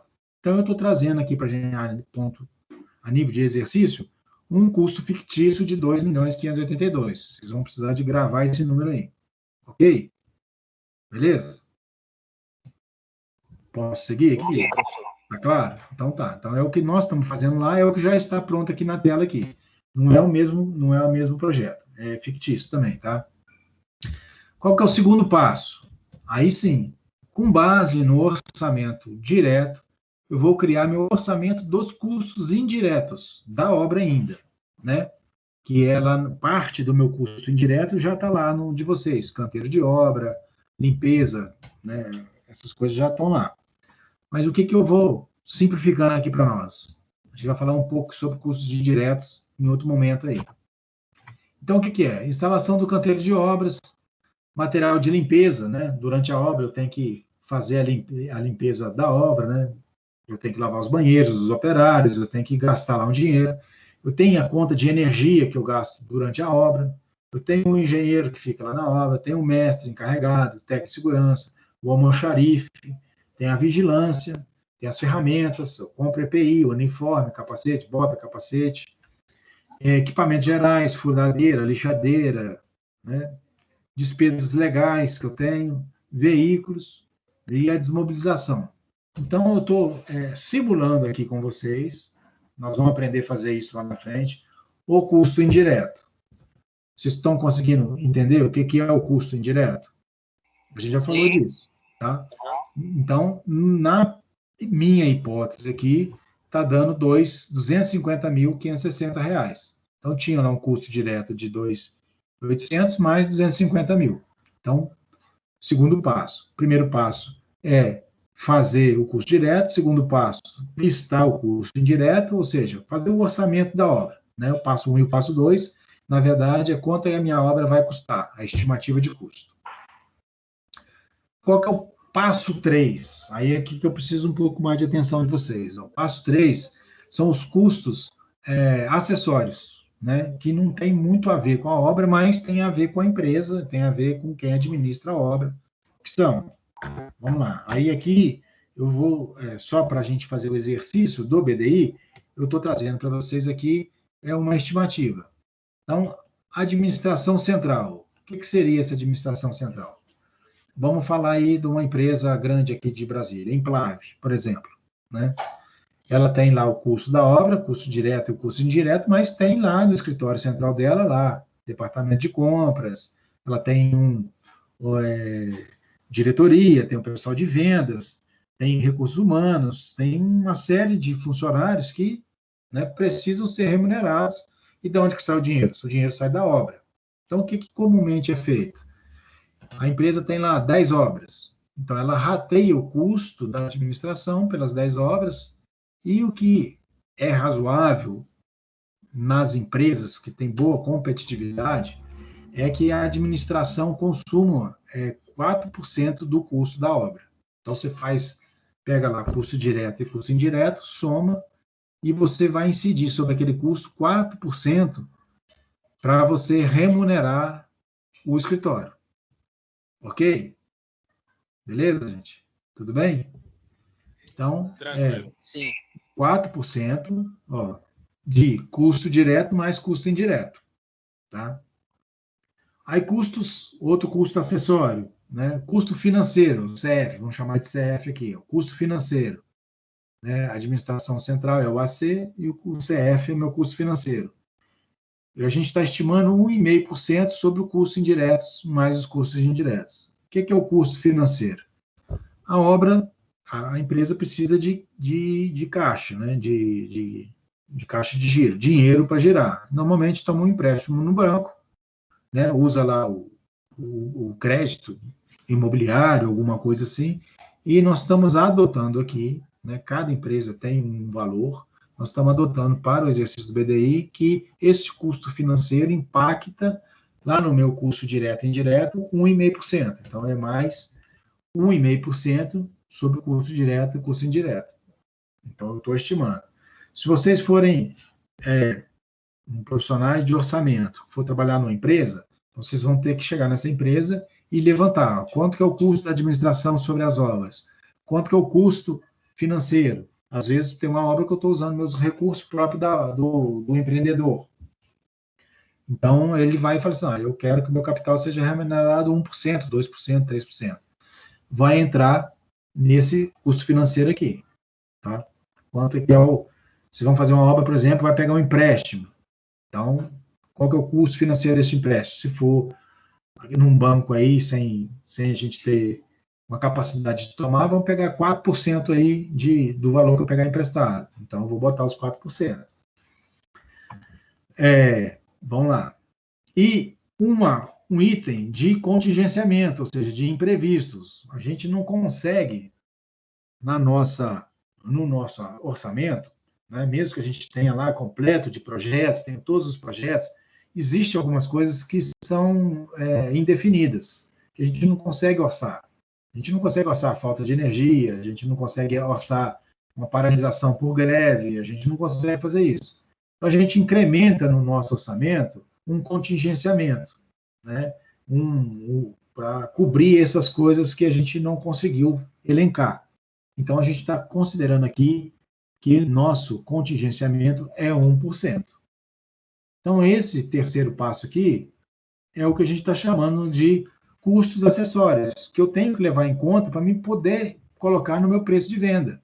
Senão, eu não posso passar a minha obra, né, pelo preço do custo. Eu tenho que me remunerar. Então, só que eu tenho esses custos acessórios. Eu não estou falando de lucro ainda. Eu estou falando de despesas que vão ocorrer e eu preciso de contabilizar essas despesas. Então, está aí esse terceiro passo, resumindo, é isso que nós estamos fazendo. Tudo bem? Podemos seguir? Sim. Então, ok. Sim, professor. Vamos para o quarto passo agora aqui. Então, na verdade, o terceiro passo ainda aqui é a conta que eu estou trazendo para vocês. Lá no meu... peguei meu orçamento, custo direto mais indireto, multipliquei por 4%, está dando 113 mil. Peguei meu custo financeiro, 1,5% sobre lá meu custo direto mais meu custo indireto, está dando 42 mil reais aqui, 42.488,40 centavos. E meu contingenciamento é 1%, está dando 28.325,60. Então, isso é que eu vou somar no meu orçamento, para eu poder compor meu preço de venda. Então, é a conta. Aqui eu só fiz a conta, multipliquei. Tá? Então, eu tenho um custo acessório total, né, além do custo direto mais indireto, então vou somar no meu orçamento mais R$ 184.116,40 para esse meu projeto aqui. Beleza. 4%. Desculpa. O quarto passo. O quarto passo aqui é tudo aquilo que incide sobre o meu faturamento. O que é o meu faturamento? Você vai receber do seu cliente, né? Você vai construir sua casa e você vai receber do seu cliente. Então, você vai pagar imposto sobre tudo que você recebe, sobre sua fatura. Se você emitir uma nota fiscal para o seu cliente, vai pagar imposto. Então, esses impostos eu tenho que contabilizar também, que isso é custo, isso é despesa, né? Então, o que são os impostos que a gente vai adotar aqui? Então, os impostos também dependem do tipo de empresa, tá? Tem empresa que é lucro presumido, tem empresa que é lucro real, tem empresa que é dotada pelo Simples, mas a gente está trazendo aqui os impostos para o exercício nosso, os impostos que a gente acha que incide pela maioria das empresas, que é de lucro presumido, tá? Então, COFINS, né, que é um item, é um imposto que a gente tem que pagar. Quanto que é esse COFINS? COFINS é 3% sobre o valor de venda, tá certo? Então, quando eu vendi, se eu vendi minha casa por 100 mil reais, eu vou pagar imposto de 3% sobre a nota fiscal que emiti da casa, de 100 mil reais. O PIS, 0,65, sobre o faturamento também. Então, vou pagar 0,65%. CSLL, que é contribuições sociais, hoje está definido em 1% sobre o faturamento. E o ISS, o COFINS, PIS, CSLL e o ISS, menos o ISS, o COFINS, PIS e o CSLL, eles são fixos, né? A lei federal é lei federal. O ISS é lei municipal, então vai variar de município para município. Normalmente varia entre 2% até 5%. Nós estamos adotando aqui 3% sobre o faturamento. Então, se eu somar meus impostos aqui, faltou um imposto aqui, tá, gente? Na minha conta aqui, que está dando 7,5 aqui, 3 mais 3, 6, mais 1, 7, está dando 7,65, tá certo. 7,65%. Então, isso é o imposto. Isso eu vou pagar sobre o meu faturamento, essa parte aqui. Tá certo? Então, eu tenho que computar lá no meu custo. E quanto de lucro eu quero ter? Então, eu estou estimando aqui de 8%. Isso aqui é livre. Cada empresário quer ter um tipo de lucro. 10%, 15%, 20%. Quero ter 100% de lucro. Né? Aí é a competitividade. O mercado é que vai falar quanto de lucro que eu quero ter. Então, se eu somar aqui os meus impostos mais o meu lucro, eu tenho que acrescentar no meu preço mais 13,7714 mais 15,65%. Que aí eu tenho que somar o 7,65 mais o 8 aqui. Ok? Então, isso aqui não escapa. Tá certo? São impostos, aí não é sobre a despesa, é sobre receita. né? Então, meu lucro também eu tenho que calcular sobre o faturamento. Então, meu lucro mais meus impostos vai dar 15,65%. Então, eu tenho que somar lá no meu BDI esse valor. Então, quinto passo, nós vamos para ele aqui agora, é calcular o meu preço de venda, né? Por quanto eu vou vender a minha obra. E aí a gente vai usar essa formulazinha aqui. O meu preço de venda vai ser igual ao meu custo, né? O que é o meu custo? É tudo que eu vou gastar. Então, é o custo direto, meu custo indireto, meu custo acessório, né? Esses três aqui são os acessórios, né? Que é o custo da administração, o custo financeiro, mais o contingenciamento, dividido pelo 1 menos aquela meu I percentual lá, né? Meu I percentual é meu lucro mais impostos, tá? Então, essa é a minha conta do meu preço de venda. Então, vamos fazer a conta aqui. Meu custo direto, lá na planilha, se a gente for resgatar lá na planilha, é R$ 2.582.000, lá naquela planilha nossa. O meu custo indireto. Meu custo indireto vai ser 250.560. Né? A gente fez lá. Engenheiro, energia, limpeza de obra, deu 250.560. A gente fez a conta. Se a gente resgatar lá na planilha lá, meu custo de administração, que é 4% sobre meu custo direto mais o indireto. A gente fez a conta lá anteriormente, deu 113.302,40. Aqui meu custo financeiro, 42.488. Mais o meu contingenciamento, que é aquelas incertezas, eu estou botando mais R$ 28.325,60 de incerteza. Então, aqui a parte superior, no denominador, é tudo que eu gasto. E a parte do denominador é o que vai incidir sobre a minha fatura, né, minha receita, que vai ser o lucro que eu quero, mais meus impostos. Tá? Então, a parte do denominador é 1 menos 8% mais 7,5%, 7,65%. Né? Vou ter lá, somando toda a parte do meu lucro, do meu custo, vai dar 3.016.676,40 centavos, dividido por 1 menos meu lucro mais meus impostos, está dando 15,0,1565. Tá? Dessa maneira aqui, porque ele é percentual. 8 dividido por 100, 0,08. Né? 7,5 dividido por 100, 0,0765. Se eu somar os dois, dá 0,15. Tá certo? 0,15. Dúvida aqui, gente? Nessa passagem do percentual? Dúvida? Não, nenhuma. Não, né? Tranquilo. Então, 1 menos 0,1565 dá 0,8435. Então, meu preço de venda vai ser os 3 milhões, todo o meu custo, dividido por 0,8436.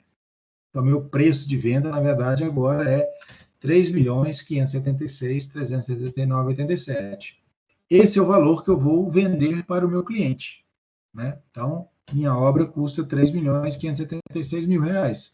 Esse é o valor meu de venda. Então, aqui, com esse valor, eu consigo pagar minhas despesas, pagar meus impostos e sobrar 8% de lucro. Se a obra der tudo certinho, dentro do meu previsto, é isso que vai acontecer. Tá certo?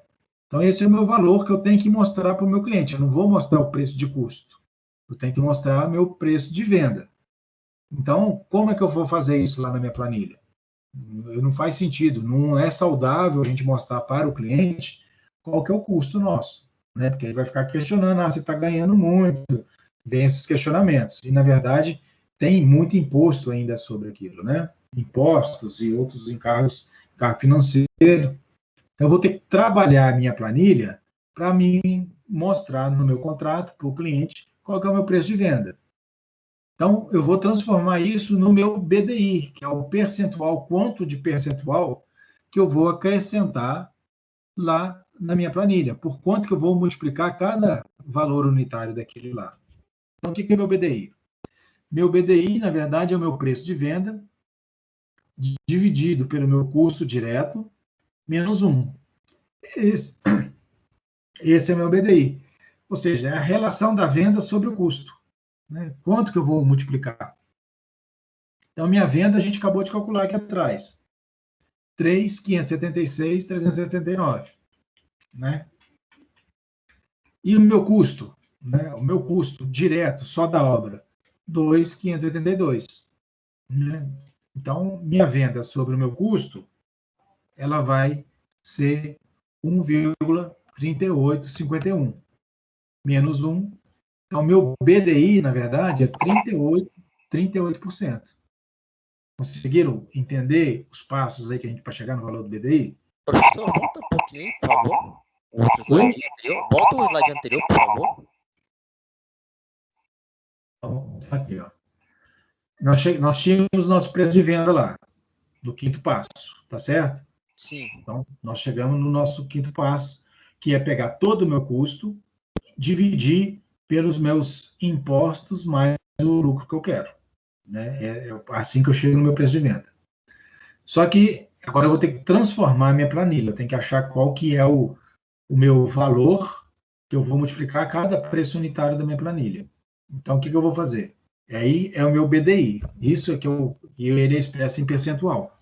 Meu BDI vai ser meu preço de venda, 3.576, meu preço de venda, dividido pelo meu custo direto. Né? A primeira planilha que eu mostrei para vocês no passo 1.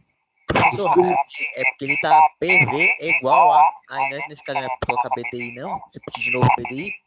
Coloca o PV do lado esquerdo ali. É isso que eu tava notando ali. Tá certo, BDI. É isso que eu tava... Já alterando aqui. Tá, BDI, obrigado aí. Tudo bem aí pro BDI? Sim, tudo bem.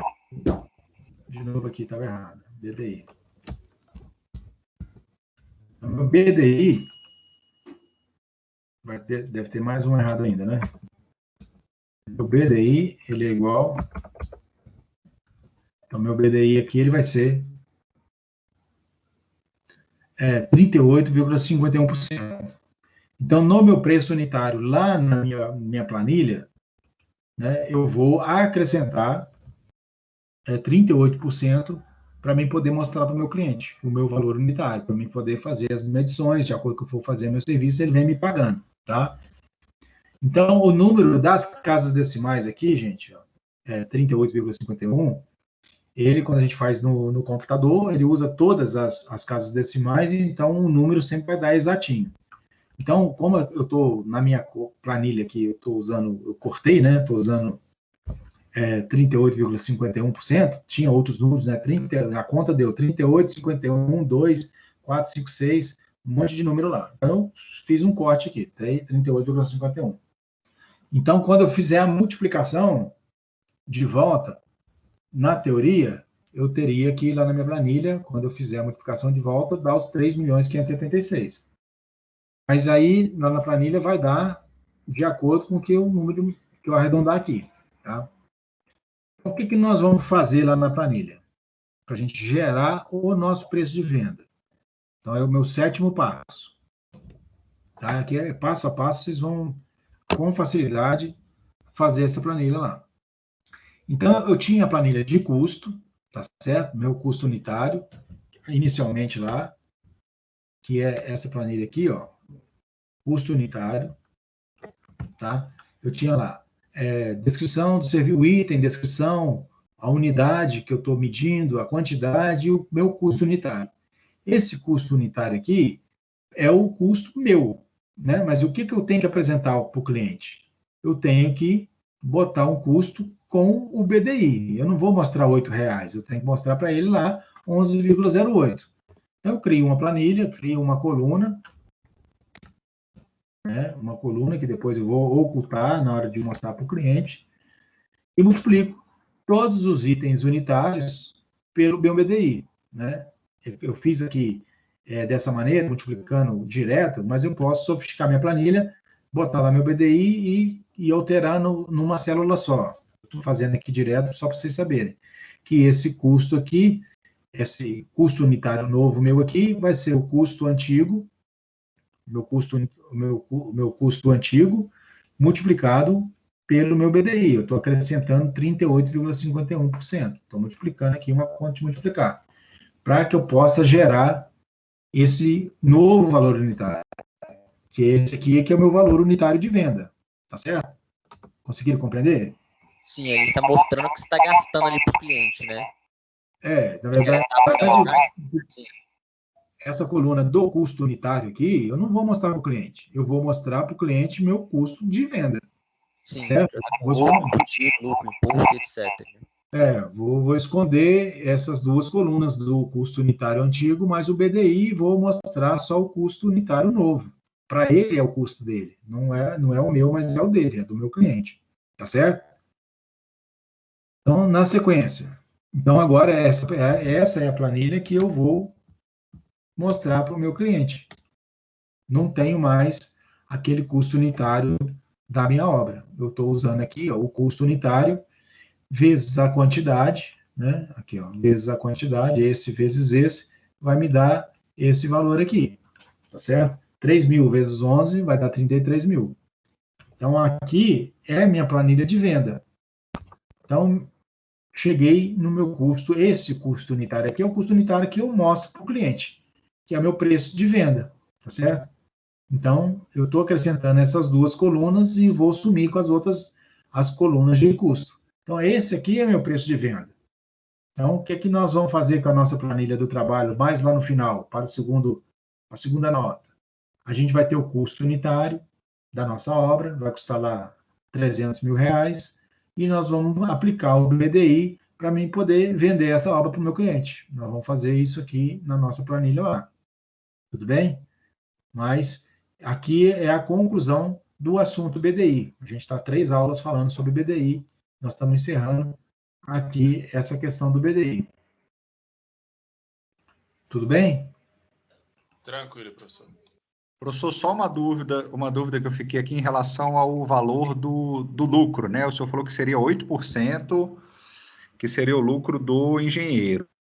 Isso aí é por norma, é convenção do conselho, como é que funciona? Não é lucro do engenheiro, é lucro do empreendedor. Aí é você que sabe. Se você quiser lucrar 20%, você vai botar 20%. Então, na verdade, o mercado é que fala, né? Quanto é que você tem que chegar, na verdade, hoje em dia, como a competitividade é muito grande, daria uma aula inteira sobre isso para vocês. A competitividade é muito grande, se eu botar um lucro muito alto, às vezes numa concorrência eu não vou ganhar, entendeu? Então, o lucro ali é a decisão do empreendedor, da empresa. Vamos imaginar que você vai fazer uma obra de terraplenagem aí, vai fazer uma estrada, né? Custa lá 100 milhões de reais. Quantas empresas querem competir para 100 milhões de reais, né? Então, qual que é o lucro que vai ter? O raciocínio é o mesmo.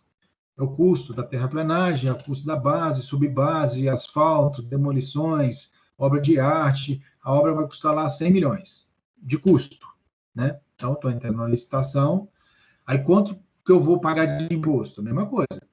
PIS, COFINS, CSLL, imposto de renda, o ISS, vou pagar. Então, são impostos. Minha administração, vou pagar. Agora, quanto que eu quero ter de lucro? Não, eu quero ter 50% de lucro.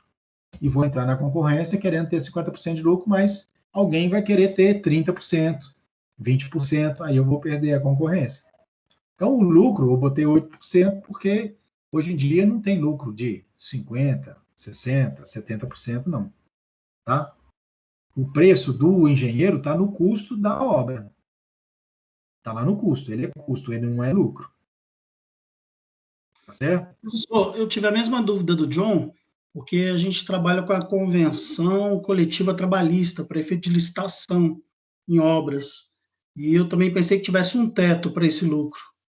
Não, a convenção, ela diz o salário dos operários.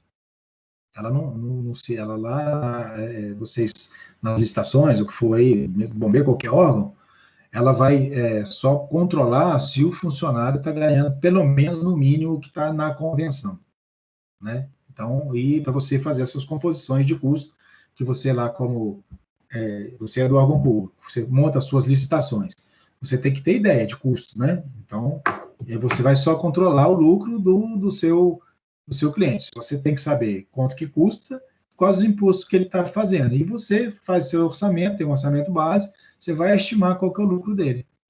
O lucro é o meu risco, né? Quanto que eu quero arriscar para fazer aquela obra lá? Então, eu quero ganhar 30%, 40%, é quanto que eu quero pôr no meu preço de venda. Isso aí eu que defino. Nenhum órgão vai definir isso para mim. Entendeu? O Perfeito. lucro é decisão empresarial. Se o 8% é muito, abaixa. Se o 8% é pouco, você soma. Você sobe. Se você não tem concorrência, não é 8%, é 30%. Se você tem concorrência, você vai ficar lá com 15%, 20%. O meu 8% ali é só para raciocínio, para provocar discussão. Tá? Ô, professor, Sim. em algum momento do curso você vai demonstrar para a gente como que faz orçamento na plataforma BIM?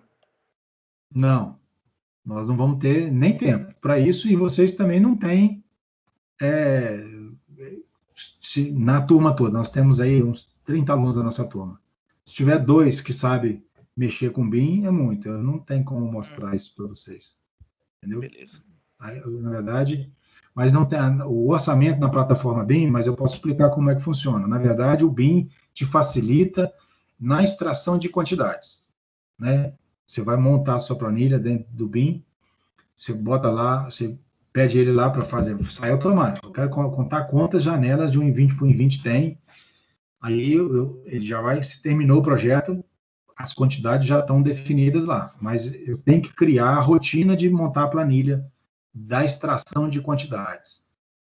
O fluxo BIM de orçamento é um fluxo assim. Eu pego a plataforma BIM, o Revit, o ArchiCAD, uso as planilhas de extração de quantitativos, o ideal é isso. Eu tiro a extração de quantitativos, levo para uma planilha de orçamento, o software de orçamento que a gente tem, eles são melhores do que fazer a conta dentro da plataforma BIM, né? Fica muito pesado. Então, o que me interessa no BIM hoje, o fluxo, pelo porte dos computadores que a gente tem, né, que está sempre travando, quantidade de memória, o que me interessa lá do BIM, e me interessa muito, são as quantidades. E essas aí é uma extração de quantidade muito mais exata do que eu levantar no projeto, igual nós estamos levantando no nosso aqui, né? Lá sai a quantidade, aí vai lá e altera o projeto, faz quando? 20, 30, 40, 50 revisões, se for o caso, as planilhas de quantidade já são atualizadas automaticamente. Então, isso é a modernidade do BIM. Mas nós não temos como mostrar isso no curso, porque nem todo mundo está nivelado, né, na plataforma BIM. Então, vocês precisam, primeiro, se especializar na plataforma BIM, né, o software BIM. São vários, né? Você tem, no caso do projeção, um dos softwares que a gente usa acho que tem a licença do Revit, não é isso? Você já está. Então, como é que vocês estão? Qual que é o nível que vocês estão utilizando aí no Revit? Já estão avançados? Já estão fazendo os projetos? Estou vendo que o pessoal está com dificuldade no AutoCAD ainda, então... Revit pouco, né? No AutoCAD é tranquilo, agora o Revit estamos usando pouco. O Revit tem a facilidade. No AutoCAD você tem que levantar lá, né? Vai lá, existe uma facilidade, é mais fácil levantar no AutoCAD do que no papel, mas no Revit é muito mais fácil ainda, porque você cria a planilha, né? Direciona lá o que você quer levantar, e ele já te traz essas quantidades. Se o projeto estiver perfeito, depende do projeto estar perfeito. Que lá no Revit também tem problemas, né? Quando você faz parede, bota uma parede, tem as interferências, ele não mostra muito. Você pode ter 2 paredes, uma entrando dentro da outra, e ele vai contar 2 vezes aquelas paredes. Você tem que fazer um projeto perfeito para as quantidades serem perfeitas. Não é tão lindo assim quanto a gente pinta também, não. Tem as dificuldades lá. Mas nós não vamos ter espaço no curso, não tem... O conteúdo de orçamento é muito grande, então a gente vai levando no tradicional. Se sobrar um espaço lá no final, a gente faz uma demonstração, mas não ensinar a mexer. A gente pode dar uma demonstração para vocês. Tá? mas é interessante, realmente é bastante interessante. Bom, gente, eu tinha previsto, nessa terceira parte da aula, a apresentação dos trabalhos. Como a gente prorrogou para a próxima aula, então nós não vamos ter esse terceiro tempo aí. Então, hoje nós vimos a parte de instalações elétricas, né? A gente aprendeu a levantar lá para tirar as quantidades e finalizamos esse tópico do BDI, né? Na próxima semana vai ser um assunto novo. Fizemos 3 semanas falando de BDI. Então, o BDI para nós, a qualquer momento que tiver dúvida, a gente tira a dúvida, mas a gente está esgotando o assunto hoje aqui, tá bom? No mais, é isso aí que a gente tinha para hoje. Eu vou só extrair a lista de chamada aqui. Sim. É bom comentar com o pessoal, né, o que eu tirei dúvida com o senhor hoje mais cedo, com relação às tubulações ali da parte hidráulica, né, para poder embutir nas paredes, né, porque alguém pode ter a mesma dúvida